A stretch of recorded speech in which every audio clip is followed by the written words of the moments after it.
សួស្តីអ្នកក្លាហានទាំងអស់គ្នាថ្ងៃនេះ admin សូមនាំមកជូនរឿងប្រយុទ្ធទៅកាន់មេឃាដែលជារឿង novel របស់យើងតែមុននឹងចូលទៅកាន់សាច់រឿងសូមអ្នកទាំងអស់គ្នាជួយចុច like និង subscribe channel របស់ admin មួយផងដើម្បីជាកម្លាំងចិត្តមកកាន់ admin ដែលបានចំណាយពេលយ៉ាងយូរក្នុងការបកប្រែនិងកែសម្រួលសាច់រឿងដូច្នេះសូមកុំឲ្យយប់យូរដេកច្រើនយើងមកបន្តសាច់រឿងរបស់យើងជាបន្តកងទ័ពខ្មៅចាប់គាត់ឲ្យបានភ្លាមបន្ទាប់ពីមនុស្សម្នាក់ហោះចេញពីភ្នំស៊ុងអើស្រែកបញ្ជាភ្លាមនាងស្គាល់មនុស្សនោះច្បាស់គឺគូយ៉ាងទាហានជាច្រើនកងទ័ពហោះឡើងទៅលើមេឃពួកគេស្រែកព្រមគ្នាថាសំណាញ់ចងវិញ្ញាណថាមពលរបស់ទាហានទាំងអស់ប្រមូលផ្ដុំគ្នាคล้ายជាសំណាញ់ថាមពលដ៏ធំគ្រប់ពីគ្រប់ទិសទីគូយ៉ាងសំណាញ់នេះមានថាមពលពិសេសបើអ្នកណាត្រូវវាចាប់បាន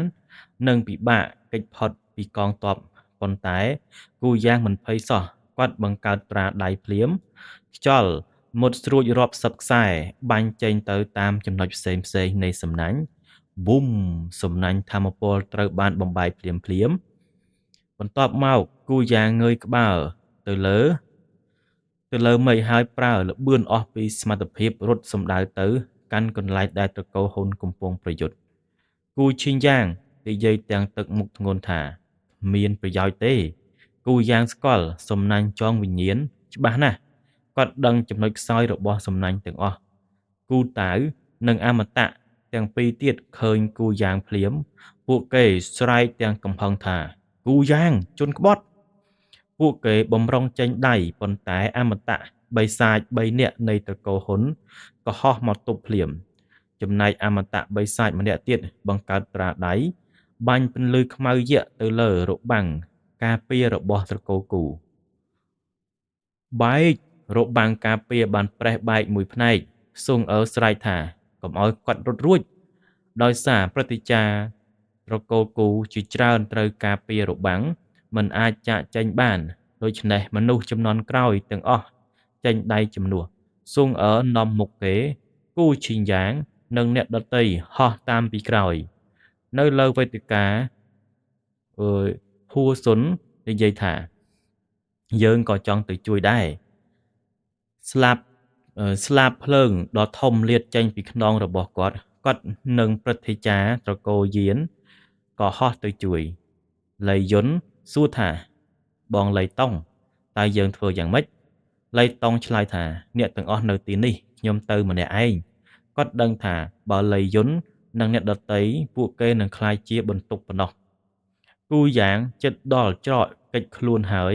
តែពេលនោះខ្យល់មុតស្រួចជាច្រើនបាញ់មកពីក្រោយគាត់ត្រូវបង្ខំឲ្យឈប់ភ្លាមនោះស៊ុងអើនិងអ្នកដតីទៀតក៏មកដល់ហើយព័ទ្ធគាត់ជុំវិញស៊ុងអើស្រែកទាំងខឹងថាព្រឹទ្ធាចារ្យគូយ៉ាងហេតុអ្វីលោកក្បត់ត្រកូលគូយ៉ាងសើចចម្លែកអ្នកគិតថាខ្ញុំជាគូយ៉ាងពិតឬគ្រប់គ្នាស្រឡាំងកាំងភ្នែករបស់គាត់មិនដូចព្រឹទ្ធាចារ្យដ៏ស្លូតបូតពីមុនឡើយពេលវាពោពេញទៅដោយភាពសាហាវគាត់សើចហើយនិយាយថាកាលពី100ឆ្នាំមុនអណ្ដាតភ្លើងលេបត្របាក់បានបញ្ជូនព្រលឹងរបស់ខ្ញុំជាមួយព្រលឹងរបស់គូយ៉ាងខ្ញុំលាក់ខ្លួនអស់100ឆ្នាំទីបំផុតថ្ងៃនេះក៏មកដល់ស៊ុងអើនិងអ្នកទាំងអស់មានអារម្មណ៍ត្រជាក់ដល់ឆ្អឹងបើរឿងនេះពិតមានន័យថាត្រកូលហ៊ុនបានជ្រៀតចូលត្រកូលគូតាំងពី100ឆ្នាំមុនអាចកំបាំងទាំងអស់របស់ត្រកូលគូប្រហែលត្រូវបានលេចធ្លាយអស់ហើយគូយ៉ាងទប់ការវាយរបស់ស៊ុងអើនិងអ្នកដតីបានគាត់សើចក្មេងប៉ុណ្ណឹងចង់រារាំងខ្ញុំគាត់បំរុងរត់តែកំដាប់ដៃដែលគ្រប់ទម្លាប់ដោយភ្លើងពណ៌ផ្កាឈូកទម្លុះលំហអាកាសវាយចំទ្រូងគាត់ពេញទំហឹងរបាំងថាមពលរបស់គូយ៉ាងរលាយភ្លាមស្នាមដៃក្រហមមួយបង្ហាញលើទ្រូងរបស់គាត់ស៊ីវយាលនៅពីមុខគាត់ញញឹមត្រជាក់ចង់រត់អ្នកគិតថាងាយបែបនឹងឬកម្លាំងរបស់អ្នកកម្រិតទី11ផ្កាយ6របស់ស៊ីវយានផ្ទុះឡើងធ្វើឲ្យគូយ៉ាងប្រែទឹកមុខគូយ៉ាងស្រែកថាព្រឹទ្ធាចារ្យហ៊ុនយានជួយខ្ញុំផង ហ៊ុនយានខឹងយ៉ាងខ្លាំងអាក្មេងហ៊ានបំផ្លាញផែនការរបស់ត្រកូលហ៊ុនចង់ស្លាប់ហើយគាត់ចង្អុលម្រាមដៃពន្លឺខ្មៅដ៏មុតស្រួចបាញ់មករកសៀវយានក៏ប្រើវិជាភ្លាមម្រាមដៃទន្លេលឿងម្រាមដៃទន្លេលឿងហ្នឹងអ្នកនរគ្នាធ្លាប់មើលរឿង anime ស្គាល់ហើយគឺរូបម្រាមដៃដែលសៀវយានប្រើក្បាច់នឹងរហូតម្រាមដៃធម្មពលយក្សជាច្រើនបាញ់ចេញជាប់គ្នាគាត់ត្រូវប្រើដល់5ម្រាមទើបអាចបំបែកការវាយប្រហាររបស់ហ៊ុនយានបានហ៊ុនយានភ្ញាក់ផ្អើលគាត់នឹកឃើញថាកាលនៅត្រកូលយ៉ាវសៀវយានត្រូវពឹងភ្លើងឋានសួគ៌ទើបអាចប្រឆាំងគាត់បានតែឥឡូវសៀវយានអាចទប់ការវាយរបស់គាត់ដោយកម្លាំងខ្លួនឯងការរីកចម្រើននេះលឿនពេកហ៊ុនយានស្រែកថាខ្ញុំចង់ដឹងថាអ្នកអាចទប់បានប៉ុន្មានដងគាត់ចង្អុលម្រាមដៃទាំង10ពន្លឺខ្មៅ10ខ្សែបាញ់សម្ដៅមកសៀវយានបំរុងបង្កើតផ្កាយឈូកភ្លើងប៉ុន្តែស្ដេចកងទឹកស្ដេចអើយកងទឹកខ្មៅស្ដេចកងទ័ពមនុស្សរាងធំម្នាក់ហោះមកដល់ភ្លាមគាត់វាយមួយកំដាប់ដៃប៊ុំពន្លឺខ្មៅទាំង10ត្រូវបានបំបែកភ្លាមគាត់និយាយទាំងសំឡេងធ្ងន់ថាហ៊ុនយានមកប្រយុទ្ធជាមួយខ្ញុំទៅវាយក្មេងជំនាន់ក្រោយមិនមែនជាស្នាដៃរបស់អ្នកទេហ៊ុនយាននិយាយត្រឡប់ថាគូលាអើយគូលាហ្នឹងគឺថ្មីយើងអត់ដែលឃើញទេគេហៅថាស្ដេចកងទ័ពក្នុងរឿង anime ដូចអត់ទាន់ចេញមកទេប៉ុន្មានឆ្នាំមកនេះអ្នកបានរីកចម្រើនច្រើនប៉ុណ្ណាសៀវយានភ្ញាក់ផ្អើលស្ដេចកងទ័ពខ្មៅគាត់មិនធ្លាប់ជួបបុរសនេះពីមុនទេគូលីនិយាយដោយមិនងាកក្រោយថាសៀវយានគូយ៉ាងប្រគល់ឲ្យខ្ញុំត្រូវដណ្ដើម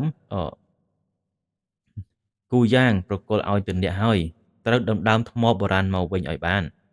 រួចគាត់ក៏ចូលប្រយុទ្ធជាមួយហ៊ុនយានភ្លាមសៀវយាននិងស៊ុងអឺពាត់គូយ៉ាងជុំវិញគូយ៉ាងដឹងថាគ្មានផ្លូវរត់ភ្នែកគាត់កាន់តែសាហាវគាត់សម្រុកទៅរករបាំងការពារ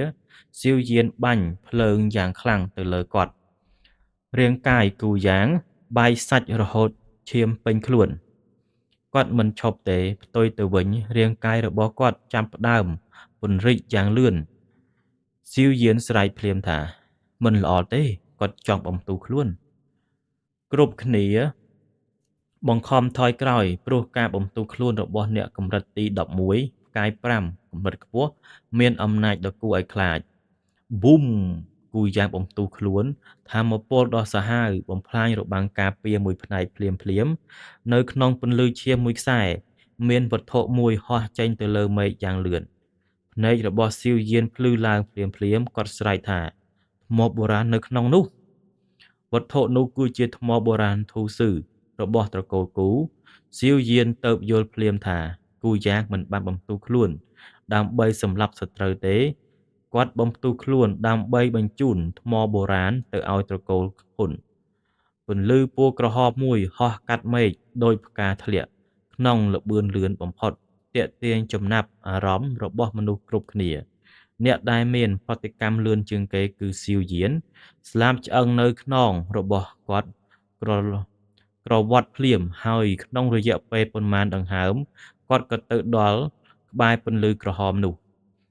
គាត់លាតដៃចេញបញ្ចេញកម្លាំងទាញធ្វើឲ្យល្បឿនរបស់ពន្លឺក្រហមថយចុះភ្លាម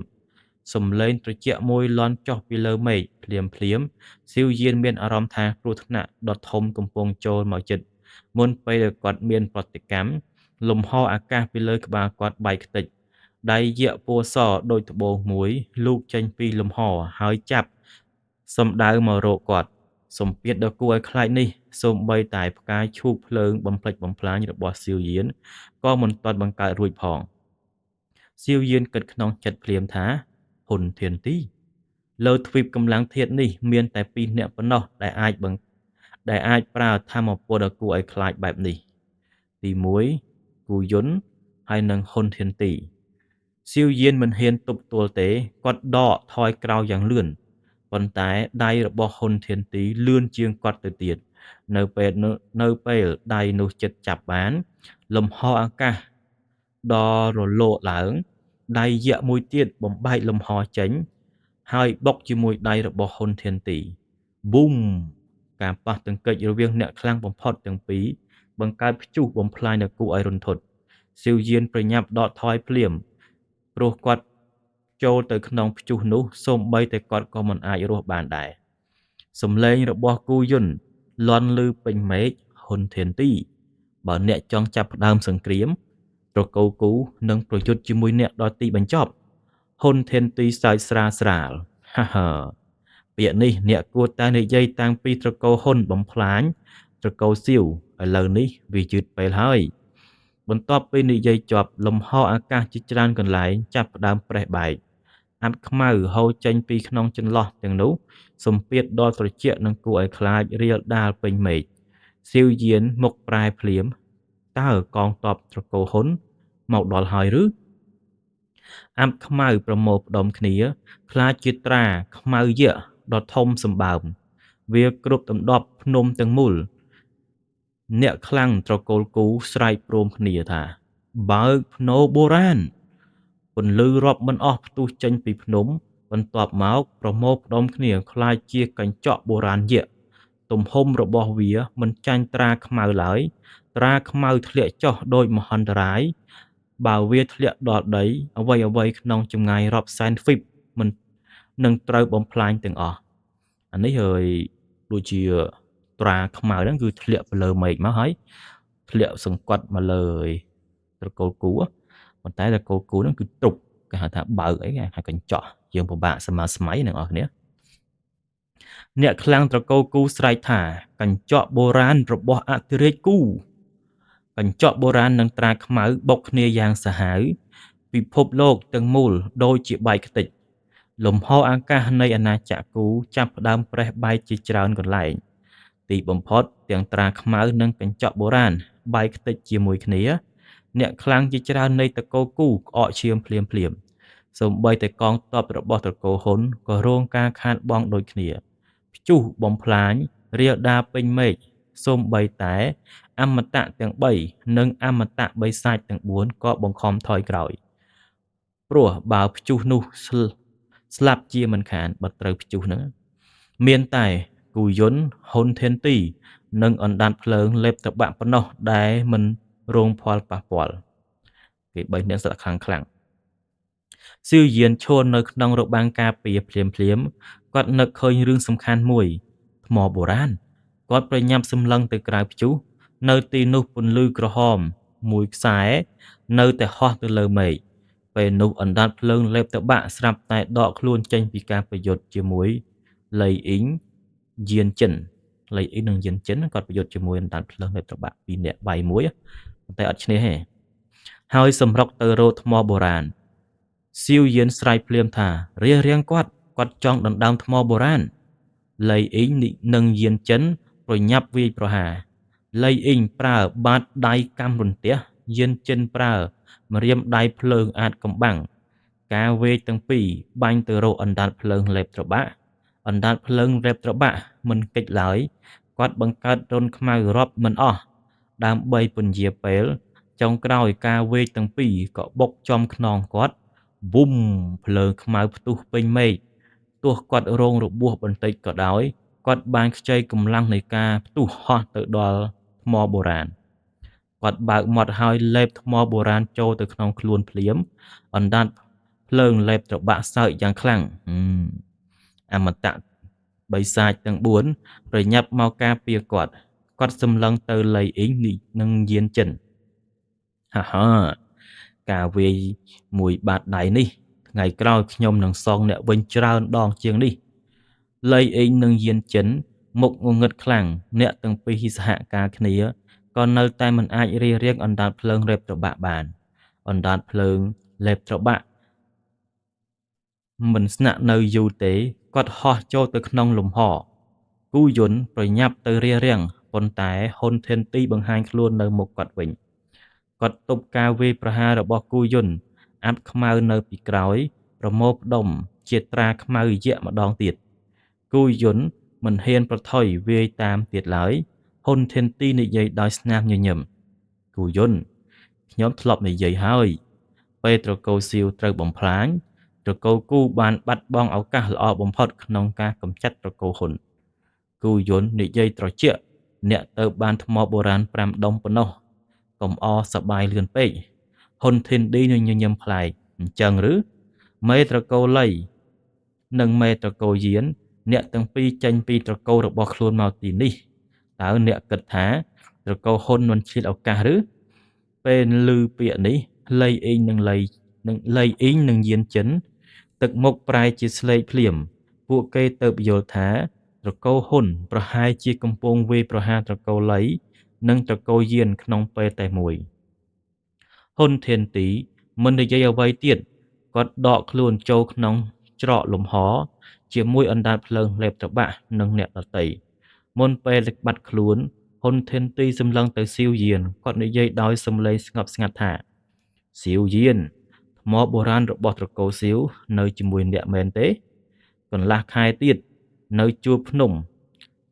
នំបញ្ចុះមេឃយកថ្មបុរាណមកជាមួយបើអ្នកចង់សង្គ្រោះឪពុករបស់អ្នកនិយាយចប់ហ៊ុនធានទីនិងត្រកូលហ៊ុនក៏បាត់ខ្លួនចូលក្នុងច្រកលំហចំណែកស៊ីវយានវិញឈរនៅស្ងៀមទឹកមុខប្រះជាធ្ងន់បំផុតព្រោះគាត់ដឹងថាឪពុករបស់គាត់កំពុងស្ថិតក្នុងដៃរបស់ត្រកូលហ៊ុនបន្ទាប់ពីហ៊ុនធានទីនិងក្រុមរបស់គាត់ចាកចេញច្រកលំហអាកាសក៏បិទជិតបន្តិចម្ដងភ្នំទាំងមូលស្ងប់ស្ងាត់ខ្លាំងអ្នកនៅក្នុងត្រកូលគូទាំងអស់មានទឹកមុខស្រងោតស្រងាត់ទោះបីត្រកូលគូមិនត្រូវបំផ្លាញដោយត្រកូលលីងក៏ដោយប៉ុន្តែពួកគេបានបាត់បង់ថ្មបុរាណរបស់ខ្លួននោះជាការខាតបង់ដ៏ធំមួយរបាំងពន្លឺជុំវិញភ្នំក៏បាត់ទៅបន្តិចម្ដងស៊ីវយានក្តាប់ដៃយ៉ាងណែនគាត់នៅតែគិតអំពីពាក្យចុងក្រោយរបស់ហ៊ុនធានទីកន្លះខែទៀតបើចង់សង្គ្រោះឪពុករបស់អ្នកចូលយកថ្មបុរាណមកដោះដូរភ្នែករបស់ស៊ីវយានពោពេញទៅដោយភាពត្រជាក់និងចេតនាសម្លាប់គូយន្តឈរសម្លឹងទៅកន្លែងដែលហ៊ុនធានទីបាត់ខ្លួនគាត់មិននិយាយអ្វីឡើយអមតៈទាំង3នៃត្រកូលគូក៏ដកដង្ហើមធំពួកគេមិននឹកស្មានថាអណ្ដាតភ្លើងរ៉េបត្របាក់មិនត្រឹមតែជាសះស្បើយទាំងស្រុងទេថែមទាំងបានកើនដល់កម្រិតទី11ផ្កាយ9ទៀតបើថ្ងៃនេះមិនមានលៃអ៊ីងនិងយានចិនមកជួយទេប្រហែលត្រកូលគូនឹងជួបគ្រោះថ្នាក់ធ្ងន់ធ្ងរជាងនេះភ្លាមនោះចិញ្ចើមបញ្ជូនសាររបស់លៃអ៊ីងនិងយានចិនភ្លឺឡើងបន្ទាប់ពីទទួលព័ត៌មានទឹកមុខរបស់អ្នកទាំងពីរកាន់តែអាក្រក់លៃអ៊ីងនិយាយថាត្រកូលលីបាត់បង់ថ្មបុរាណហើយយានចិនក៏និយាយដែរត្រកូលយានក៏ដូចគ្នាអមតៈទាំង3នៃត្រកូលគូភ្ញាក់ផ្អើលយ៉ាងខ្លាំង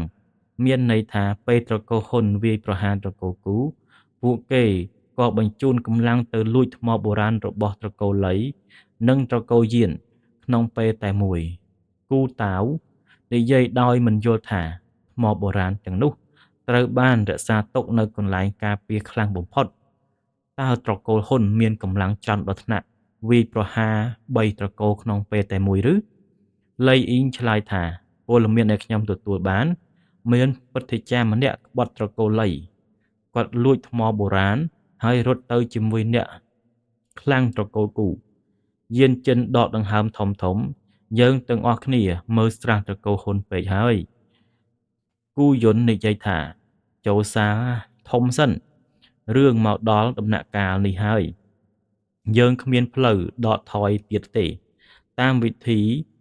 ធ្វើរបស់ត្រកូលហ៊ុនពួកគេនឹងមិនទុកឲ្យយើងរស់ឡើយគាត់បែរទៅស៊ីវយានអ្នកក៏ចូលមកផង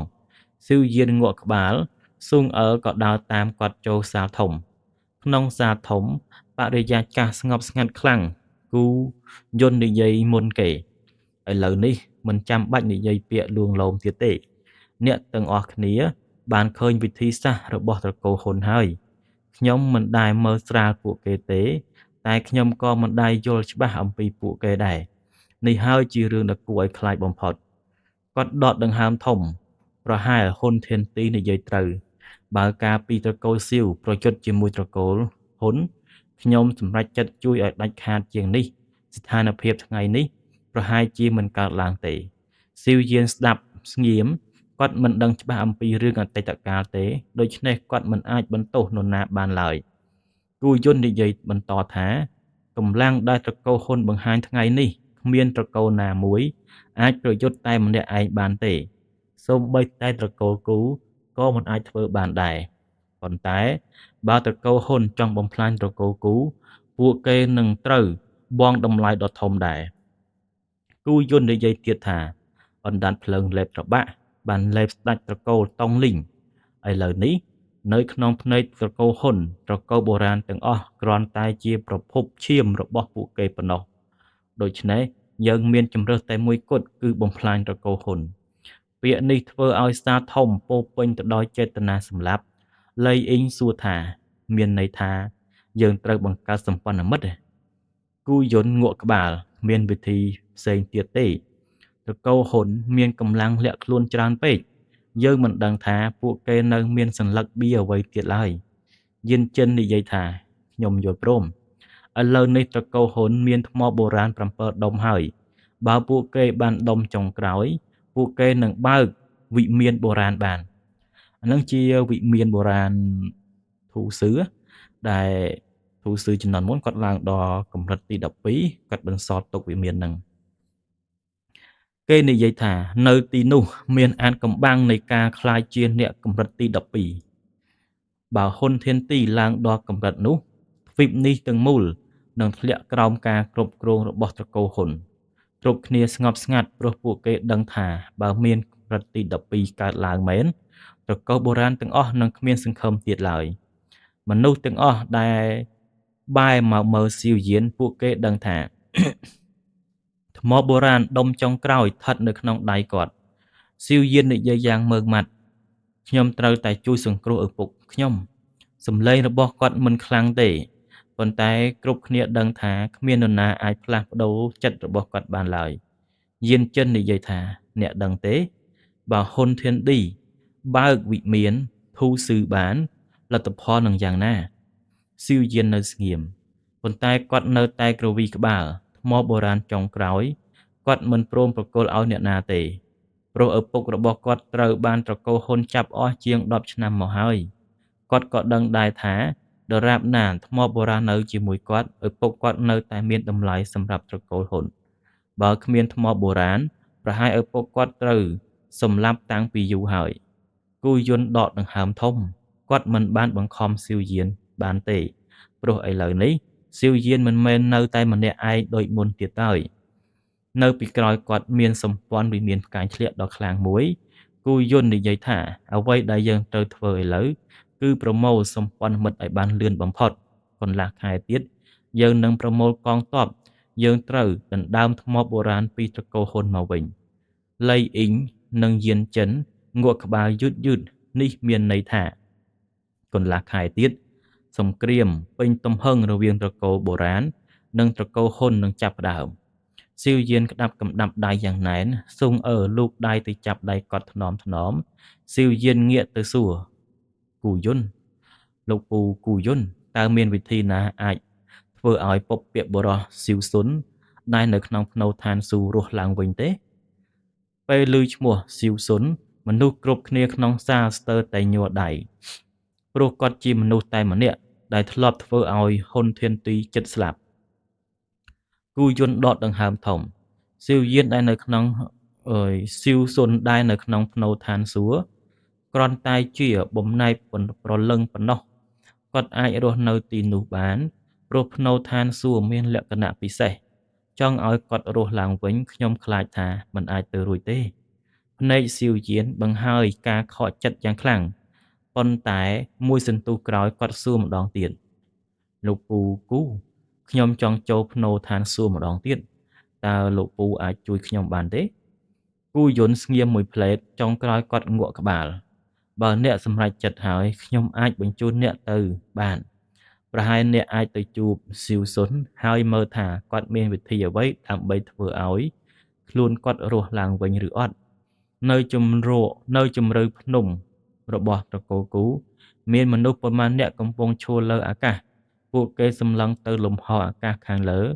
ដូចជាកំពុងមើលទៅកាន់កន្លែងដែលស៊ីវស៊ុនធ្លាប់គ្រប់គ្រងទ្វីបកម្លាំងធាតុកាលពីអតីតកាលទឹកមុខរបស់ម្នាក់ៗពោរពេញដោយអារម្មណ៍ស្មុគស្មាញគូយន្តនិយាយថាស៊ីវយានភ្នៅឋានសួគ៌បើកម្ដងទៀតរាល់20ឆ្នាំតាមពេលវេលាវានៅតែមិនទាន់ដល់ពេលបើកទេប៉ុន្តែខ្ញុំនឹងបង្ខំបើកច្រកលំហឲ្យអ្នកចូលទៅបន្ទាប់មកគាត់រំលឹកថាកុំស្នាក់នៅក្នុងភ្នៅឋានសួគ៌លើសពី1ឆ្នាំបើលើសពីនេះអ្នកនឹងត្រូវភ្នៅឋានសួគ៌បណ្តេញចេញស៊ីវយានឱនក្បាលគោរពសូមអរគុណលោកពូតាមពិតមួយថ្ងៃក្នុងភ្នៅឋានសួគ៌ស្មើ5ថ្ងៃនៅខាងក្រៅ1ឆ្នាំក្នុងភ្នៅឋានសួគ៌ស្មើនឹងជាង2ខែនៅពិភពខាងក្រៅប៉ុន្តែហ៊ុនធិនទីឲ្យពេលស៊ីវយានត្រឹមកន្លះខែប៉ុណ្ណោះដូច្នេះគាត់មិនអាចស្នាក់នៅយូរបានឡើយគូយន្តសួរថាអ្នកប្រកាសថាមិនចង់ឲ្យអ្នកណាទៅជាមួយទេស៊ីវយានញញឹមមិនចាំបាច់ទេដោយកម្លាំងរបស់ខ្ញុំឥឡូវក្នុងភ្នៅឋានសួគ៌មានតែស៊ីវស៊ុនប៉ុណ្ណោះដែលអាចគំរាមកំហែងខ្ញុំគូយន្តមិននិយាយអ្វីទៀតគាត់គ្រវីដៃថាមពលធម្មជាតិចាប់ផ្ដើមប្រមូលផ្ដុំលំហអាកាសត្រូវបានហែកចេញច្រកខ្មៅមួយបានបង្ហាញខ្លួនពីក្នុងនោះមានក្លិនអាយុកាលបុរាណនិងភាពស្ងប់ស្ងាត់រាល់រៀលដាលចេញមកគូយន្តស្រែកថាស៊ីវយានត្រឡប់មកវិញឲ្យបានលឿនស៊ីវយានងក់ក្បាលគាត់ប៉ះដៃស៊ុងអើថ្នមបន្ទាប់មកក៏ក្លាយជាពន្លឺមួយខ្សែហោះចូលក្នុងច្រកលំហបន្ទាប់ពីស៊ីវយានបាត់ខ្លួនគូយន្តបិទច្រកលំហវិញគាត់មើលស៊ុងអើដែលពោរពេញទៅដោយការព្រួយបារម្ភហើយញញឹមថា កុំបារម្ភគាត់មិនអីទេស៊ុងអើងក់ក្បាលស្រាលភ្នៅឋានសួគ៌នៅដូចដើមអាប់ស្ដើងគ្របដណ្ដប់ពេញពិភពលោកភាពស្ងប់ស្ងាត់និងពិភពឯកាក៏គឺជារឿងតែមួយគត់នៅទីនេះលំហអាកាសរលោកឡើងស៊ីវយានដើរចេញពីក្នុងច្រកលំហគាត់សម្លឹងជុំវិញនៅទីនេះជាកន្លែងដែលគាត់ធ្លាប់មកពីមុននៅពេលនោះគាត់ទៅតែជាកម្រិតទី9ប៉ុណ្ណោះប៉ុន្តែឥឡូវគាត់ក្លាយជាកំពូលម្នាក់នៅលើទ្វីបកម្លាំងធាតុហើយស៊ីវយានដកដង្ហើមធំថាមពលវិញ្ញាណរបស់គាត់រាលដាលពេញភ្នៅឋានសួគ៌ស្លាបឆ្អឹងនៅខ្នងលាតចេញគាត់ខ្លាចជាព្យុះមួយសម្រុកទៅកាន់ជម្រៅភ្នៅឋានសួគ៌កាលពីមុនព្យុះក្នុងភ្នៅឋានសួគ៌ជាអ្វីដែលគាត់ខ្លាចបំផុតតែឥឡូវវាគ្មានសមត្ថភាពអ្វីគាត់បានទៀតឡើយនៅក្នុងភ្នៅឋានសួគ៌មានរាងកាយថាមពលរាប់មិនអស់ក្នុងនោះក៏មានអ្នកខ្លាំងជាច្រើនផងដែរប៉ុន្តែពួកគេមានអារម្មណ៍អំពីសម្ពាធរបស់ស៊ីវយានគ្មាននរណាម្នាក់ហ៊ានចេញមករៀងឡើយគ្រប់គ្នាបានត្រឹមសម្លឹងមើលគាត់ហោះបាត់ទៅយ៉ាងលឿនត្រឹមតែ1ម៉ោងស៊ីវយានក៏ទៅដល់ជម្រៅភ្នៅឋានសួគ៌កាលពីលើកមុនគាត់ចំណាយពេលជាច្រើនខែទើបអាចមកដល់ទីនេះនៅលើសសរថ្មដ៏ធំមួយមានបុរសពាក់គ្រឿងសឹកពណ៌ក្រហមអង្គុយស្ងៀមក្បែរគាត់មានដាវពណ៌ឈាមដ៏ធំគាត់គឺសេងស៊ឺតាវរាងកាយថាមពលជុំវិញគាត់សុទ្ធតែភ័យខ្លាចមិនហ៊ានចូលចិត្តស្រាប់តែសំឡេងខ្យល់បោកបក់យ៉ាងខ្លាំងលាន់ឡើងរាងកាយថាមពលទាំងអស់ក្រោកឈរភ្លាមពួកគេសម្លឹងទៅទិសនោះដោយកំហឹងហ៊ានណាស់អ្នកហ៊ានចូលមកទឹកដីរបស់សេងស៊ឺតាវហ្នឹងគឺម្នាក់ដែលចូលទៅក្នុងភ្នៅឋានសួគ៌ទៅឃើញស្នាមសាក់ត្រកូលរបស់ស៊ីវយានណាទៅឃើញខ្លាចដោយសារតែគាត់ដឹងថានឹងគឺជាស្នាមសាក់ត្រកូលស៊ីវគេមានផ្លេចដែរចាំតែមានដាក់រូបនៅលើវីដេអូហ្នឹងគាត់គ្រវីដៃដាវពួរឈាមបាញ់ចេញដោយភ្នែកបន្ទោលមួយផ្លេតក្រោយដាវពួរឈាមត្រូវបានត្រឡប់មកវិញវាដោតចូលសសរថ្មយ៉ាងជ្រៅសំឡេងសើចស្រាលមួយលាន់ឡើងហា សេងស៊ឺតៅយើងមិនបានជួបគ្នាច្រើនឆ្នាំហើយមិនចាំបាច់ស្វាគមន៍ខ្ញុំខ្លាំងបែបនេះទេសម្លឹងមើលយុវជនម្នាក់ដែលដើរចេញពីអាប់សេងស៊ឺតៅគាត់ភ្ញាក់ផ្អើលអ្នកគឺក្មេងត្រកូលសៀវកាលពីមុនសៀវយានគ្រាន់តែជាឌូស៊ុនឌូស៊ុនហ្នឹងគឺអ្នកកម្រិតទី9ណាអ្នកនរគ្នាសូម្បីតែទប់ការវាយប្រហាររបស់សេងស៊ឺតៅក៏មិនបានផងតែពេលនេះសេងស៊ឺតៅមានអារម្មណ៍ថាសៀវយានខ្លាំងជាងខ្លួនទៅទៀតរាងកាយធម្មពលជុំវិញឃើញសៀវយានក៏ស្រែកថាមនុស្សពួកគេបំរុងសម្រុកមកសេងស៊ឺតៅស្រែកភ្លាមថយក្រោយនេះជាកូនចៅរបស់សៀវស៊ុនអ្នកណាហ៊ានប៉ះគាត់គឺចង់ស្លាប់ហ៎គម្រាមអាងមានខ្សែរាងកាយធម្មពលទាំងអស់ត្រូវបាត់បោកហោះចេញបន្ទាប់មកសេងស៊ូតាវអោនក្បាលដោយគោរពសៀវយានលោកមករកពពកបុរសសៀវស៊ុនមែនឬខ្ញុំនាំផ្លូវឲ្យសៀវយានញញឹមអរគុណហើយនៅតាមផ្លូវរាងកាយធម្មពលខ្លាំងជាច្រើន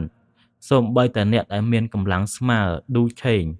អ្នកកម្រិតទី11ក៏មានដែរពេលឃើញសៀវយានពួកគេបំរុងមកស៊ីសាច់គាត់ប៉ុន្តែសេងស៊ូតាវនិយាយតែមួយប្រយោគគាត់ជាកូនចៅរបស់ត្រកូលសៀវភ្លាមអ្នកខ្លាំងទាំងនេះរត់លឿនជាងគេព្រោះគ្រប់គ្នាដឹងថាសៀវស៊ុនគឺជាស្ដេចពិតប្រាកដនៃភ្នូរឋានសួគ៌នៅទីបំផុតសៀវយានក៏មកដល់ភ្នូរបុរាណដែលគាត់ធ្លាប់មកពីមុន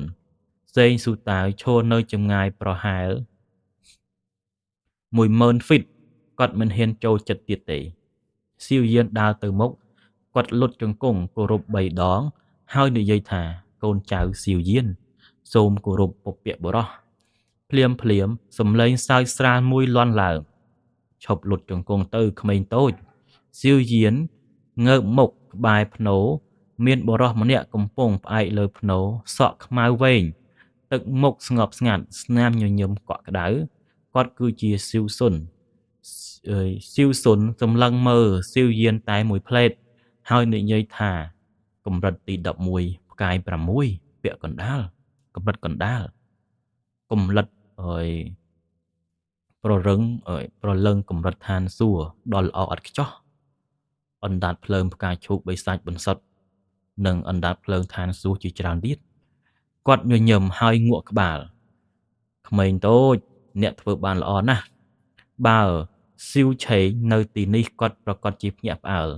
ព្រោះកាលពីសម័យត្រកូលសៀវរុងរឿងសៀវស៊ុនមិនធ្លាប់សរសើរអ្នកណាបែបនេះឡើយ